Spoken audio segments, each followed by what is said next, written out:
ഇവിടെ വന്ന് എനിക്കിത് സാക്ഷ്യം പറയാനുള്ള ആയുസ്സും ആരോഗ്യം തന്നതിന് 100 നന്ദി പറയുന്നു. എൻ്റെ പേര് ശോഭന. ഞാൻ പിറവത്തുനിന്നാണ് വരുന്നത്, എറണാകുളം ജില്ലയിൽ. ഞാൻ പറയാൻ പോകുന്നത്, ഞാൻ കഴിഞ്ഞ ജനുവരി 24 വന്ന് ഉടമ്പടി എടുത്തായിരുന്നു. എടുത്ത് കുറച്ച് ദിവസം കഴിഞ്ഞപ്പോൾ തന്നെ എനിക്ക് അസുഖങ്ങൾ തന്നെ ഒന്നും തന്നെ ഇല്ലായിരുന്നു.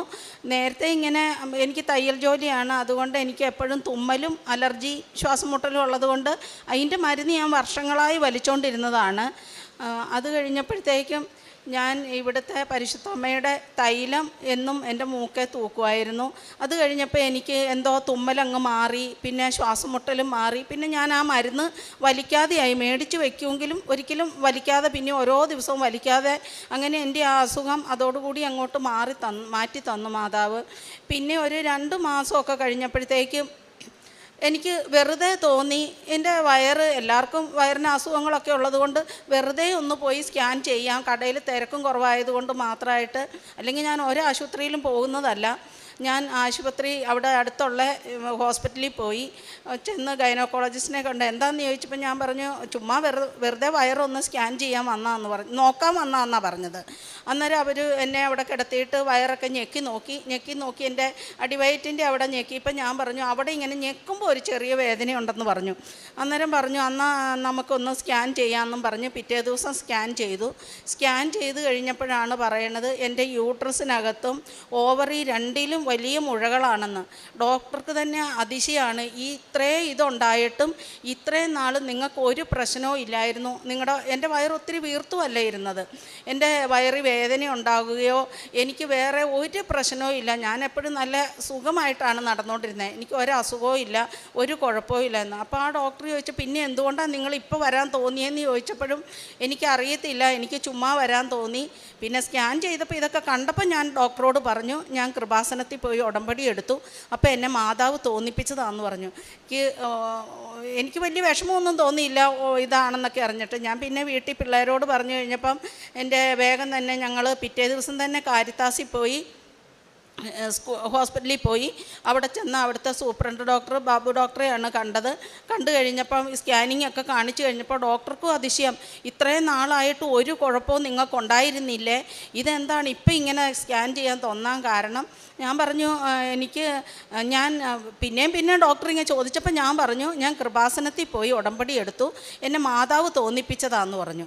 കാരണം എനിക്ക് ഒരു അസുഖവും ഇല്ലായിരുന്നു, എനിക്ക് ഒരു പ്രശ്നവും ഇല്ലായിരുന്നു, വയറുവേദനയോ ഗ്യാസോ ഒന്നുമില്ലായിരുന്നു. മാതാവിൻ്റെ ഒരൊറ്റ ശക്തി കൊണ്ട് മാത്രം ഞാൻ ഇവിടെ വന്ന് എനിക്ക് ഉടമ്പടി എടുത്തപ്പോൾ എനിക്ക് മാതാവ് എന്നെ ഇത് കാണിച്ചു തന്നത്. അപ്പോൾ പിന്നെ ഡോക്ടർ പറഞ്ഞു, കാരണം എൻ്റെ വയറിലെ മുഴകൾ എല്ലാം തന്നെ വലിയ മുഴകളായിരുന്നു. ഞാൻ തിങ്കളാഴ്ച പോയാണ് ഡോക്ടറെ കണ്ടത്. ഡോക്ടർ പറഞ്ഞു, ബുധനാഴ്ച അഡ്മിറ്റാക്, വെള്ളിയാഴ്ച നമുക്ക് സർജറി ചെയ്യണമെന്ന് പറഞ്ഞു. കാരണം എനിക്ക് ഒത്തിരി നീട്ടാൻ പോലും പറ്റാത്ത രൂപത്തിലുള്ള ഇതായിരുന്നു. എന്നിട്ടും എനിക്ക് ഒരു പ്രശ്നവും ഇല്ലായിരുന്നു. എൻ്റെ മാതാവാണ് എന്നെ അത് കാണിച്ചു തന്നത്. അത് കഴിഞ്ഞ് ഞങ്ങൾ ബുധനാഴ്ച തന്നെ ഹോസ്പിറ്റലിൽ പോയി അഡ്മിറ്റായി, കുറേ ടെസ്റ്റുകളൊക്കെ നടത്തി. വ്യാഴാഴ്ച രാത്രിയായി. ഇപ്പം എനിക്ക് ഇതുള്ളത് കൊണ്ട് വെള്ളിയാഴ്ച രാവിലെ 8 മണിക്ക് സർജറി എന്നാണ് പറഞ്ഞിരുന്നത് ഡോക്ടർ. വേറെ കുറേ പേരുണ്ടായിരുന്നു അവിടെ സർജറിക്കുള്ളവർ.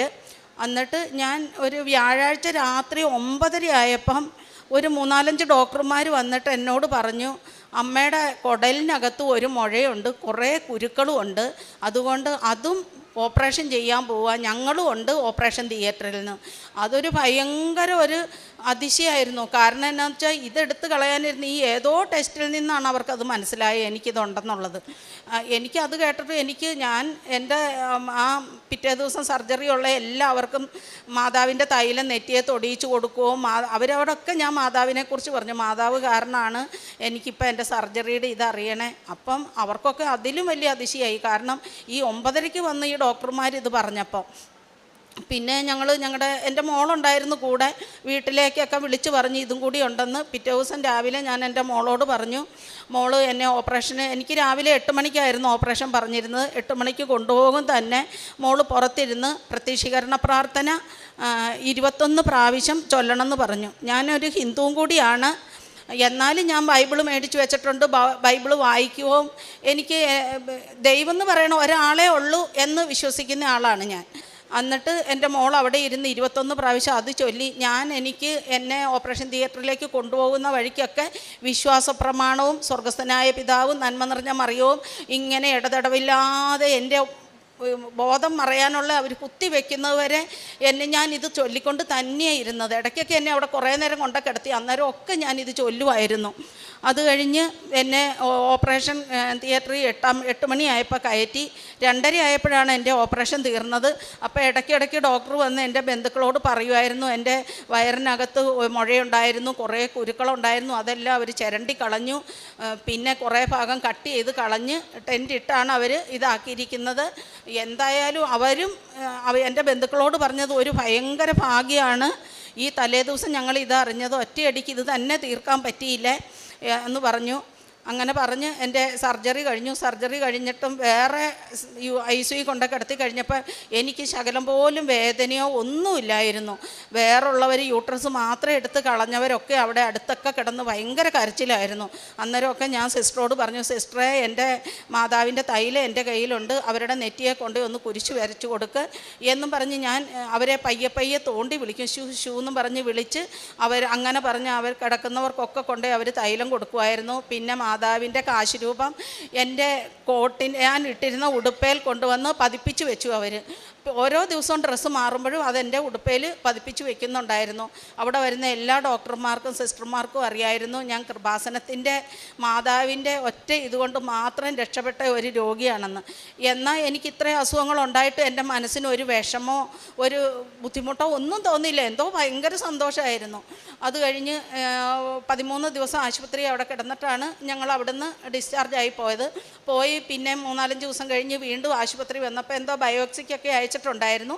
വീണ്ടും ടെസ്റ്റ് ചെയ്യാൻ അവിടെ ഡോക്ടറെ കാണാൻ വന്നപ്പോഴാണ് പറയണത്, എൻ്റെ ഓവറിയുടെ സൈഡിൽ ഒരു തടിപ്പുണ്ട്, അപ്പോൾ അതെടുത്ത് അവർ ബയോപ്സിക്ക് അയച്ചപ്പോൾ എനിക്ക് ക്യാൻസറാണെന്ന്. എൻ്റെ ഈ മുഴകളിലും ഒക്കെ ക്യാൻസറിൻ്റെ ഇതുണ്ടായിരുന്നു. എന്നെ മാതാവ് കാണിച്ചു തന്നില്ലായിരുന്നെങ്കിൽ ഇപ്പം നിങ്ങളുടെ മുന്നിൽ വന്ന് എനിക്ക് ഈ സാക്ഷ്യം പറയാൻ തീർച്ചയായിട്ടും ഒരിക്കലും പറ്റില്ലായിരുന്നു. കാരണം ഇത് കഴിഞ്ഞിട്ടിപ്പോൾ 8 മാസം കഴിഞ്ഞേ ഉള്ളൂ. ഏപ്രിൽ 17 ഞങ്ങൾ അവിടെ അഡ്മിറ്റായി. 19 എൻ്റെ സർജറി. കാരണം ഞാൻ ഈ ഉടമ്പടി എടുത്ത് 3 മാസം ആയപ്പോഴത്തേക്കും എൻ്റെ സർജറി എല്ലാം കഴിഞ്ഞിരുന്നു. ഞാൻ ജനുവരി 24 എടുത്തത്. ഏപ്രിൽ 24 ആയപ്പോൾ എൻ്റെ ഈ അസുഖം മാതാവ് കണ്ടുപിടിച്ചു. ഇതെല്ലാം എനിക്ക് കഴിഞ്ഞു. പിന്നെ സർജറി ബയോപ്സി ചെയ്യിച്ചപ്പോൾ ക്യാൻസറാണെന്ന് പറഞ്ഞു. ഡോക്ടർ പറഞ്ഞു സെക്കൻഡ് സ്റ്റേജാണ്, പേടിക്കണ്ട, ഇത് നമ്മളിപ്പോൾ കണ്ടതുകൊണ്ട് രക്ഷപ്പെട്ടു എന്ന് പറഞ്ഞു. പിന്നെ എന്നോട് 6 കീമോ ചെയ്യണമെന്ന് പറഞ്ഞു. 2 കീമോ ചെയ്ത് കഴിഞ്ഞപ്പോൾ പെറ്റ് സ്കാൻ ചെയ്തു, ക്യാൻസർ ഉണ്ടോയെന്നറിയാൻ വേണ്ടി. അപ്പം ചെയ്ത് അതിൻ്റെ റിസൾട്ട് കൊണ്ട് കാണിച്ചു കഴിഞ്ഞപ്പോൾ എൻ്റെ ക്യാൻസറിൻ്റെ ഡോക്ടർ പറയുന്നു ഭയങ്കര അതിശയം, ആ ഓവറിയുടെ സൈഡിലുണ്ടായിരുന്ന ആ തടിപ്പ് കാണുവാനേ ഇല്ല, അതുമാത്രമല്ല എനിക്കിപ്പോൾ ക്യാൻസറേ ഇല്ല എന്ന് പറഞ്ഞു. പിന്നെയും 6 കീമോയാണ് ചെയ്തത്. 2ഉം 4ഉം 6ഉം ചെയ്ത് കഴിഞ്ഞും ഞങ്ങൾ 3 പെറ്റ് സ്കാനും കൂടി ചെയ്തു. എനിക്കിപ്പോൾ ക്യാൻസറേ ഇല്ല. അങ്ങനെ എൻ്റെ മാതാവ് ആ അസുഖത്തിൽ നിന്ന് എന്നെ രക്ഷിച്ചു. പിന്നെ എനിക്ക് പറയാനുള്ളത് ഈ 3 മാസത്തിനുള്ളിൽ തന്നെയാണ് എനിക്ക് എല്ലാ ഇതും മാതാവ് തന്നെ. എൻ്റെ ഭർത്താവ് ഞങ്ങളെ ഉപേക്ഷിച്ച എൻ്റെ പെൺമക്കളെ ഞാൻ കല്യാണം കഴിച്ചു വിട്ടു. ഞാൻ തീരെ പാവപ്പെട്ട വീട്ടിലെ പെൺകുട്ടിയായിരുന്നു. പിന്നെ എനിക്ക് തയ്ക്കാനുള്ള നല്ല കഴിവുള്ളത് കൊണ്ടും 5-6 പേരെ തയ്ക്കാനിരുത്തി ഞാൻ നല്ല രീതിയിൽ വന്നു. പിന്നെ എല്ലാവരോടും എനിക്ക് പാവങ്ങളോട് പ്രത്യേക സഹതാപവും എല്ലാം ഉള്ളതുകൊണ്ട് ഞാൻ എന്ത് ചെയ്താലും ഞാനാ ചെയ്തതെന്ന് പറയാതെ ഞാൻ ഓരോ ഇത് ചെയ്യുമായിരുന്നു. സഹായങ്ങൾ മറ്റുള്ളവർക്ക് അവരോടൊക്കെ ഞാൻ പറയും, ഞാനാന്ന് പറയുന്നത്. ഇപ്പോൾ സ്കൂളുകളിലൊക്കെ യൂണിഫോമൊക്കെ കൊടുത്താലും എൻ്റെ പിറവത്തുള്ള സ്കൂളുകളൊക്കെ ഇത് കേൾക്കുവാണെങ്കിൽ അവർ ഓർക്കും ഇപ്പോഴാണല്ലോ ഞാനിത് പറയണേന്ന്. അവിടെ സ്കൂളുകളിലെല്ലാം യൂണിഫോം ഞാൻ എല്ലാ പാവപ്പെട്ട പിള്ളേർക്കും കൊടുക്കും. എന്നിട്ട് അവിടുത്തെ സാർമാരോട് പറയും ഞാനാ ഇത് തന്നതെന്ന് പറയണ്ട. അവരാർക്കെങ്കിലും യൂണിഫോം കൊടുക്കുമ്പോൾ പറയണത് പേര് പറയാൻ ആഗ്രഹിക്കാത്ത ഒരാൾ തന്നതെന്നാണ് എപ്പോഴും പറയാറ്. അത് 3-4 വർഷം ഞാനിങ്ങനെ അടുപ്പിച്ച് കൊടുക്കുമായിരുന്നു. അങ്ങനെ ചെയ്യും. അനാഥാലയങ്ങളിൽ കൊണ്ട് ഞാൻ ജനുവരി 1 ആകുമ്പോൾ ഭക്ഷണങ്ങളൊക്കെ കൊടുത്ത് ഞങ്ങൾ 10-60 പേരുള്ള അനാഥാലയത്തിൽ കൊടുത്ത് ഞങ്ങളും കൂടി പോയി ഇരുന്ന് ഭക്ഷണം വിളമ്പി കൊടുത്ത് ആഹാരം കഴിക്കും. പിന്നെ വേറുള്ള അനാഥാലയങ്ങളിൽ പോയി അരി കൊടുത്ത് അങ്ങനെയുള്ള ഇതൊക്കെ ഞാൻ നേരത്തെ ചെയ്യുമായിരുന്നു. അങ്ങനെയൊക്കെ ചെയ്യുന്നത് കൊണ്ടായിരുന്നു എൻ്റെ മാതാവിൻ്റെ അടുത്ത് വന്നപ്പോൾ മാതാവ് എനിക്ക് ഈ കരുണയൊക്കെ തന്നതെന്ന് ഞാൻ തീർച്ചയായും വിശ്വസിക്കുന്നു. പിന്നെ എൻ്റെ ഭർത്താവ് ഞങ്ങളെ ഉപേക്ഷിച്ച് പോയെങ്കിലും ഞാൻ കഷ്ടപ്പെട്ടുണ്ടാക്കിയ പൈസയ്ക്കാണ് വീട് പണിതത്. പക്ഷേ എൻ്റെ ഭർത്താവ് വേറെ ഒരു സ്ത്രീയുടെ കൂടെയാണ് ജീവിക്കണത്. അപ്പം എനിക്ക് പേടിയായി, എനിക്ക് എന്തെങ്കിലും അസുഖം വന്നു കഴിഞ്ഞാൽ എൻ്റെ മക്കൾക്ക് കിട്ടാൻ, ഞാൻ ജോലി ചെയ്തത് എൻ്റെ മക്കൾക്ക് കിട്ടില്ലല്ലോ, അവരെ കല്യാണവും കഴിച്ചല്ലോ. അപ്പം ഞാൻ ചെന്ന് എൻ്റെ ഭർത്താവിനോട് പറഞ്ഞു എനിക്കിത് എഴുതി തന്നെന്ന് പറഞ്ഞപ്പോൾ ഇല്ല, അത് അവർക്കുള്ളതാണെന്ന് പറഞ്ഞു. എന്നോട് എല്ലാവരും പറഞ്ഞു നീ കഷ്ടപ്പെട്ടുണ്ടാക്കിയതല്ലേ, അപ്പം നിനക്ക് തന്നെ അത് എഴുതി പറയാൻ പറഞ്ഞു. എൻ്റെ ഭർത്താവിന് വേറെ മുതലുകളൊക്കെ ഉണ്ട്, പക്ഷെ അതൊന്നും എനിക്ക് വേണമെന്ന് ഞാൻ പറഞ്ഞില്ല. ഞാൻ കഷ്ടപ്പെട്ടുണ്ടാക്കിയത് അതെൻ്റെ മക്കൾക്ക് കൊടുക്കണമെന്ന് ഞാൻ കർശനമായിട്ട് നേരത്തെ തൊട്ടേ പറഞ്ഞുകൊണ്ടിരുന്നതാണ്, ഒരു 2-3 വർഷം മുമ്പ് തൊട്ട്. പക്ഷേ അത് അദ്ദേഹം എഴുതി തരാൻ തയ്യാറായില്ലായിരുന്നു. പക്ഷേ ഞാൻ ഈ ഉടമ്പടി എടുത്ത് ഒരു മാസം കഴിഞ്ഞപ്പം വേറെ അവിടുത്തെ ഒരു പ്രസിഡൻറ്റ് ഒരാളെ വിളിച്ചിട്ട് വന്നിട്ട് പറഞ്ഞു, ചേച്ചി ആധാരത്തിനുള്ള കാര്യങ്ങൾ ചെയ്തു, പുള്ളി അത് എഴുതി തരാമെന്ന് പറഞ്ഞിട്ടുണ്ടെന്ന് പറഞ്ഞു. അങ്ങനെ ആ 20 സെൻറ്റ് സ്ഥലവും വലിയൊരു വീടും എൻ്റെ 2 മക്കളുടെയും പേർക്ക് എൻ്റെ ഭർത്താവ് എഴുതി തന്നു. അതും എൻ്റെ മാതാവിൻ്റെ കാരണം, ഒരിക്കലും തരൂല എന്ന് വിചാരിച്ചിരുന്നതാണ് ഞാനത്. അതെനിക്ക് കിട്ടി. പിന്നെ ഇത് കൂടാതെ 5.5 വർഷമായിട്ട് എൻ്റെ സഹോദരൻ മരിച്ചു പോയായിരുന്നു. ആ പിള്ളേർക്ക് 1.5 വയസ്സൊക്കെ ഉള്ളപ്പോഴായിരുന്നു, 1.5-2.5 വയസ്സുള്ളപ്പം ഞാൻ അവർക്ക് വേറെ വീട് പണിത് കൊടുത്തായിരുന്നു 3 സെൻറ്റ് സ്ഥലത്തിന് പകരം. എന്നിട്ട് അവരത്, ഞാൻ ആ സ്ഥലത്ത് വേറെ എൻ്റെ സ്ഥലവും കൂടി കൂട്ടി 8 സെൻറ്റ് സ്ഥലത്ത് ഒരു നല്ല വീട് പണിതായിരുന്നു എൻ്റെ അച്ഛനും അമ്മയ്ക്കും വേണ്ടി. ആ വീട് അവർക്ക് കിട്ടണമെന്നും പറഞ്ഞ് അവർ കൊണ്ട് കേസ് കൊടുത്തിട്ട് 5.5 വർഷമായിട്ട് കേസിൽ കിടക്കുമായിരുന്നു. അന്നേരവും ഞാൻ മാതാവിനോട് പ്രാർത്ഥിച്ചത്, മാതാവേ ഞാൻ കഷ്ടപ്പെട്ടുണ്ടാക്കിയത് നഷ്ടമില്ലാത്ത രൂപത്തിൽ എനിക്ക് തിരിച്ച് തരണേന്ന് മാത്രമേ ഞാൻ പ്രാർത്ഥിച്ചുള്ളൂ, അതെനിക്ക് കിട്ടണേന്ന് ഒരിക്കലും ഞാൻ പ്രാർത്ഥിച്ചിരുന്നില്ല. ഞാൻ ഈ ഉടമ്പടി എടുത്ത് ഒരു 2 മാസമായി കഴിഞ്ഞപ്പോൾ എൻ്റെ ഈ സർജറിയുടെ മുമ്പ് തന്നെ ഈ പിള്ളേർ വന്നിട്ട് പറഞ്ഞു, ശോഭാമ്മ ക്ഷമിക്കണം ഞങ്ങളോട്, ഞങ്ങളത് അമ്മയ്ക്ക് എഴുതി തരുവാണ്, ഞങ്ങൾക്ക് ഇതിന് അവകാശം ഒന്നുമില്ല എന്നും പറഞ്ഞ് കേസ് പിൻവലിക്കുവാണെന്ന് പറഞ്ഞ് അവരത് കേസ് പിൻവലിച്ചു. ഞാൻ അവർക്ക് 5 ലക്ഷം രൂപയും കൊടുത്തു. കാരണം ആ 3 സെൻറ്റ് സ്ഥലത്തിന് അവർക്ക് ഞാൻ പണ്ട് ഇതൊക്കെ ചെയ്തതാണ്. എന്നുവെച്ചാൽ ഞാൻ ഇങ്ങനെയുള്ള നല്ല ഇത് ചെയ്തത് കൊണ്ടായിരിക്കാം എൻ്റെ മാതാവ് എൻ്റെ കൂടെ നിന്ന് എനിക്കിപ്പോൾ ഇവിടെ ഇന്ന് പറയാനും ഇവിടെ നിൽക്കാനും ഉള്ള ആരോഗ്യവും ആയുസ്സും തന്നത്. അങ്ങനെ ഒരു സഹായവും മാതാവ് തന്നു. പിന്നെ എൻ്റെ ചെറിയ മോൾക്ക് ഒരു നല്ല ജോലി ഇല്ലായിരുന്നു, എൻജിനീയറിങ് കഴിഞ്ഞാണ്. അവൾക്ക് ഇപ്പോൾ ഒരു നല്ല ലണ്ടനിൽ പോയായിരുന്നു, പക്ഷേ അവിടെ ജോലി ഇല്ലാതെ തിരിച്ചു പോന്നു. അത് കഴിഞ്ഞ് ഇവിടെ വന്ന് അവൾക്ക് ഒരു നല്ല ജോലി കിട്ടണമെന്ന് ഞാൻ മാതാവിനോട് പ്രാർത്ഥിച്ചു, അത് മാതാവ് തന്നു. പിന്നെ ഇതിനു മുമ്പ് ഞാൻ 2019 വന്ന് ഉടമ്പടി എടുത്തായിരുന്നു.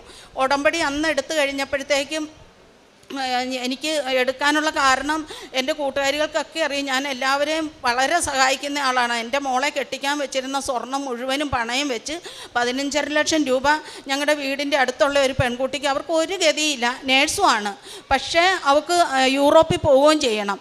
അപ്പോൾ അവളുടെ ഭർത്താവ് അവളെ ഉപേക്ഷിച്ച് 2 പിള്ളേരും ഉണ്ട്, അച്ഛനും ആരുമില്ല, ഞങ്ങളുടെ വീടിൻ്റെ അടുത്തുള്ളതായിരുന്നു. അപ്പം ഞാൻ ഓർത്തു എൻ്റെ സ്വർണം വെറുതെ ലോക്കറി ഇരിക്കുവാണല്ലോ, അപ്പോൾ ഈ കൊച്ചിന് ഇത് കൊടുത്തു കഴിഞ്ഞാൽ ഈ കൊച്ച് രക്ഷപ്പെട്ട് കഴിഞ്ഞാൽ അവിടെ ചെന്നാൽ 2-3 ലക്ഷം രൂപ സാലറി കിട്ടും, ഈ കൊച്ച് എനിക്കത് പെട്ടെന്ന് തരും. എൻ്റെ മോൾക്ക് കല്യാണപ്രായം 20 വയസ്സായേ ഉള്ളൂ അന്നേരം. അപ്പോൾ ഞാൻ വിചാരിച്ചു അങ്ങനെ ഒരു സഹായം ഞാൻ ചെയ്യണം, നല്ലതല്ലേ. ഞാനത് എൻ്റെ മക്കളോട് പോലും പറയാതെയാണ് ഈ സ്വർണ്ണം എല്ലാം പണയം വെച്ച് ഞാൻ ഈ കുട്ടിക്ക് 15.5 ലക്ഷം രൂപ കൊടുത്തു. പോകാൻ നേരത്ത് അതിന് പെട്ടി വാങ്ങാനൊക്കെ ആയിട്ട് 2 ലക്ഷം വേറെ ഞാൻ കൊടുത്തു. ഇതെല്ലാം കൊടുത്ത് ഈ പെങ്കൊച്ചു പോയി ഞാനിതെല്ലാം കൊടുത്ത് കഴിഞ്ഞ് 1.5 വർഷം കഴിഞ്ഞാണ് ഈ കുട്ടി പോയി പിന്നെ 1 വർഷമായിട്ടും ജോലി, എനിക്ക് ശമ്പളം കുറവാന്ന് പറയണതല്ലാതെ എനിക്ക് എൻ്റെ ഈ പൈസ തരുന്നില്ല. അപ്പോൾ എനിക്ക് ആദ്യമായി, കാരണം എൻ്റെ മക്കൾക്ക് വേണ്ടി എൻ്റെ മോൾക്ക് വേണ്ടി ഞാൻ ജോലി ചെയ്ത് കഷ്ടപ്പെട്ടുണ്ടാക്കിയത് ഇത് കൊടുത്തിട്ട് ഇവർ തരുന്നില്ലല്ലോ. അപ്പം ഞാനിങ്ങനെ കിടന്ന് ആകെ വിഷമിച്ചപ്പോൾ എൻ്റെ കൂട്ടുകാരികൾ ഇവിടെ ബസ്സിന് വന്ന് കൃപാസനത്തിൽ വന്ന് ഉടമ്പടി എടുക്കുമായിരുന്നു. അപ്പോൾ എന്നോട് പറഞ്ഞു, ചേച്ചി വിഷമിക്കേണ്ട, നമുക്ക് മാതാവിനോട് പ്രാർത്ഥിച്ചാൽ ചേച്ചിയുടെ ഇതവർ തരും എന്നും പറഞ്ഞ് ഞാൻ ഇവിടെ വന്ന് ഉടമ്പടി എടുത്ത് കരഞ്ഞ് ഇവിടെ നിന്ന് ഞാൻ പ്രാർത്ഥിച്ചു. ഞാനിവിടെ വന്ന് എൻ്റെ കണ്ണീരിങ്ങനെ ഒഴുകിക്കൊണ്ടേയിരിക്കും നിൽക്കാതെ, ആരാധനയൊക്കെ കൂടി ഇതെല്ലാം ചെയ്ത് ഞാൻ പ്രാർത്ഥിച്ച് കഴിഞ്ഞ് എന്നെ ആയാലും ഒരു പ്രാർത്ഥനയും കഴിഞ്ഞ് ഒരു 3-4 മാസം കഴിഞ്ഞപ്പം ഈ പെൺകുട്ടി തന്നെ എനിക്ക് ആ പൈസ 17 ലക്ഷം രൂപ, കാരണം ഞാൻ ലോൺ എടുത്താണ് സ്വർണത്തിൻ്റെ പലിശ കൊടുക്കണത്, എന്നിട്ടും ആ പെങ്കൊച്ച എനിക്ക് 17.5 ലക്ഷം രൂപ എനിക്ക് എനിക്ക് അയച്ചു തന്നു. അങ്ങനെ ഞാൻ സൊസൈറ്റി കൊടുത്ത് എൻ്റെ സ്വർണ്ണമൊക്കെ പണയം എടുക്കുകയാണ് ചെയ്തത്. അങ്ങനെ എന്നെ മാതാവ് അന്ന് സഹായിച്ചായിരുന്നു. പിന്നെ എനിക്ക് ധാരാളം സഹായങ്ങൾ മാതാവ്, ഞാൻ എന്താഗ്രഹിക്കുന്നോ, എനിക്ക് ആർക്കെങ്കിലും ഇന്നത് കൊടുക്കണം എന്ന് വിചാരിക്കണോ, ഇപ്പം എനിക്കൊരു 10 കിലോ അരി വീതം 10 പേർക്ക് കൊടുക്കണമല്ലോ മാതാവ്. എൻ്റെ കയ്യിൽ ഇപ്പം തയ്യലൊക്കെ കുറവാണ്, അത് കാരണം എനിക്ക് പൈസ ഇല്ല. എനിക്ക് ഈ അസുഖം കഴിഞ്ഞേ പിന്നെ ഞാൻ കുറേ നാൾ അടച്ചിട്ടിരുന്നു. അപ്പോൾ എനിക്ക് തയ്ക്കാനൊന്നും കിട്ടുന്നില്ല. എന്നാലും എന്ത് ചെയ്യണമെന്ന് അറിയുമ്പോഴത്തേക്കും ആയിരിക്കും ആരെങ്കിലും ഒരു ഫോറിൻകാർ വന്ന് 10,000-15,000 രൂപയുടെ തയ്ക്കാൻ തരുന്നത്. അപ്പം അപ്പം ആ പൈസയും കൊണ്ട് അതിൽ 3/4 ഭാഗം പൈസ എടുത്ത് ഞാനത് പാവങ്ങൾക്കായിട്ട് കൊടുക്കും. ആരെങ്കിലും ഏൽപ്പിക്കും, ഞാനാ തന്നേന്ന് പറയണ്ടെന്നും പറഞ്ഞു.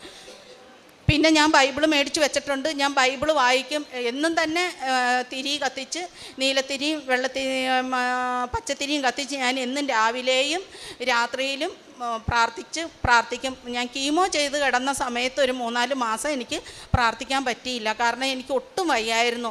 അത് കഴിഞ്ഞ് ഞാൻ എന്നും പ്രാർത്ഥിക്കും. ഇപ്പോഴും ഞാൻ പ്രാർത്ഥിക്കുന്നുണ്ട്. പിന്നെ ഞാൻ പാവങ്ങൾക്ക് അനാഥ മന്ദിരങ്ങളിൽ കൊണ്ട് അരിയും ഇങ്ങനെ ചെറുപയർ, തേയില, പഞ്ചസാര അങ്ങനെയുള്ള സാധനങ്ങളൊക്കെ വാങ്ങിക്കൊടുക്കും. പേസ്റ്റ്, സോപ്പ് അതൊക്കെ കൊടുക്കും. ഇടയ്ക്ക് അവരുടെ അടുത്ത് പോകും. പിന്നെ ഗവൺമെൻറ് ഹോസ്പിറ്റലിൽ പോയി രോഗികളുടെ അടുത്ത് പോയി അവർക്ക് എന്തൊക്കെയാണ് നിങ്ങൾക്ക് അസുഖം, എന്നാ പറ്റിയ എന്നൊക്കെ ചോദിച്ചാൽ അവരോട് കുറേ സമയം ഓരോരുത്തരുടെ അടുത്തും പോയിരുന്ന് വർത്തമാനം പറയും. അവർക്കൊക്കെ എന്നെ പറ്റുന്ന മാതിരി 100-150 വെച്ച് മരുന്ന് മേടിച്ചോ അല്ലെങ്കിൽ ഇന്ന് ഉച്ചക്കത്തെ ഭക്ഷണം വാങ്ങിച്ചോ എന്നും പറഞ്ഞ് ഞാൻ പൈസ കൊടുക്കാറുണ്ട്. അങ്ങനെയൊക്കെ ഞാൻ ചെയ്യാറുണ്ട്. എല്ലാം മാതാവിൻ്റെ കരുണ. എനിക്ക് ഇവിടെ വന്ന് ഇങ്ങനെ പറയാൻ പറ്റിയ ഈ ആയുസ് തന്നതിന് 100 നന്ദി ഞാൻ മാതാവിനോട് പറയുവാണ്. ഇല്ലെങ്കിൽ ഞാനിപ്പോൾ തീർച്ചയായിട്ടും നിങ്ങളൊന്ന് ആലോചിച്ച് നോക്കിയേ, കുടലിലൊക്കെ വന്നു കഴിഞ്ഞാൽ നമ്മൾ അറിയത്തേയില്ല. എന്നാലും എൻ്റെ ആ തലേ ദിവസമല്ലേ അറിഞ്ഞത്. അപ്പം ആ ഒരിത് എൻ്റെ വയറ് മൊത്തം പെട്ടെന്നാകുമായിരുന്നു. എനിക്ക് 2nd സ്റ്റേജ് ആണെന്നാണ് ഡോക്ടർ പറഞ്ഞത്. ഇപ്പം എനിക്ക് ക്യാൻസർ എന്ന് പറയുന്ന രോഗമേ ഇല്ല. ഇപ്പോഴും ഞാൻ ഡോക്ടറെ അടുത്ത് പോകുന്നുണ്ട്, ഇടയ്ക്ക് ബ്ലഡ് നോക്കുന്നുണ്ട്, കുഴപ്പമൊന്നുമില്ല. അങ്ങനെ എൻ്റെ മാതാവിൻ്റെയും തിരുകുമാരൻ്റെയും കരുണ കൊണ്ട് ഞാൻ ഇപ്പം ഇങ്ങനെ ജീവനോടെ ഇരിക്കണു. നിങ്ങളുടെയൊക്കെ മുന്നിൽ വന്ന് പ്രാർത്ഥിക്കാൻ, നിങ്ങൾക്കൊക്കെ വേണ്ടി, ഞാൻ എല്ലാവർക്കും വേണ്ടിയാണ് പ്രാർത്ഥിക്കുന്നത്. ഇന്നും ഞാൻ ഉടമ്പടി എടുത്തപ്പോഴും ഞാൻ എല്ലാവർക്കും നല്ലത് വരുത്തണേ എന്നാണ് പ്രാർത്ഥിക്കണത്. തിരി കത്തിക്കുമ്പോഴും പ്രാർത്ഥിക്കുമ്പോഴും ഞാൻ എന്നും എല്ലാവരോടും പറയുന്നത് എല്ലാവർക്കും വേണ്ടിയാണ് ഞാൻ എപ്പോഴും പ്രാർത്ഥിക്കണേ. സങ്കീർത്തനം 25:12 കർത്താവിനെ ഭയപ്പെടുന്നവനാരോ അവൻ തിരഞ്ഞെടുക്കേണ്ട വഴി അവിടുന്ന് കാണിച്ചു കൊടുക്കും. ഈ സാക്ഷ്യം കേൾക്കുമ്പോൾ ഇത് പ്രകടമായിട്ട് മനസ്സിലാവുന്നുണ്ട്. ശോഭന ചേച്ചി ഹോസ്പിറ്റലിൽ പോകുന്നത് പ്രത്യേകിച്ച് അസുഖമൊന്നും ഉണ്ടായിട്ടല്ല, ഉള്ളിലൊരു തോന്നൽ ഡോക്ടറെ കാണണം. അങ്ങനെ ചെല്ലുമ്പോഴാണ് രോഗമൊക്കെ അറിയുന്നത്. ടെസ്റ്റ് ചെയ്യുമ്പോൾ ഇതിൻ്റെ സീരിയസ്നെസ് മനസ്സിലാവുന്നു. ദൈവം ഇത് മനസ്സിലാക്കി കൊടുത്തില്ലായിരുന്നെങ്കിൽ കുറേ കൂടി സീവിയറായിട്ടുള്ള സ്റ്റേജിലായിരിക്കും ഇത് തിരിച്ചറിയുന്നത്. ഉടമ്പടിയെടുത്ത് കർത്താവിൻ്റെ വചനം പാലിക്കാമെന്ന് തീരുമാനിച്ചു വരുന്ന മക്കളോട് ദൈവം കാണിക്കുന്ന കാരുണ്യം വളരെ വലുതാണ്. അതുപോലെ തന്നെ കർത്താവിൻ്റെ അടുക്കിലേക്ക് വരുന്ന മക്കൾക്ക് വേണ്ടി പരിശുദ്ധ അമ്മ വഹിക്കുന്ന ബാധ്യസ്ഥവും വലുതാണ്. പരിശുദ്ധ അമ്മയിലൂടെ ദൈവം നൽകിയ അനുഗ്രഹങ്ങൾക്ക് കൈയടിച്ച് ദൈവത്തെ മഹത്വപ്പെടുത്താം. യേശുവേ നന്ദി, യേശുവേ സ്തോത്രം, യേശുവേ ആരാധന. അത്യപൂർവ ദൈവാനുഭവങ്ങൾ ഇനി നിങ്ങൾക്കും സ്വന്തം. ഈ യൂട്യൂബ് ചാനൽ ഇതുവരെ സബ്സ്ക്രൈബ് ചെയ്തിട്ടില്ലെങ്കിൽ ഇപ്പോൾ തന്നെ സബ്സ്ക്രൈബ് ചെയ്യുക. ഈ വീഡിയോ ഇപ്പോൾ തന്നെ നിങ്ങളുടെ സുഹൃത്തുക്കൾക്ക് ഷെയർ ചെയ്തുകൊണ്ട് കർത്താവിൻ്റെ പ്രേക്ഷിതരാകുക.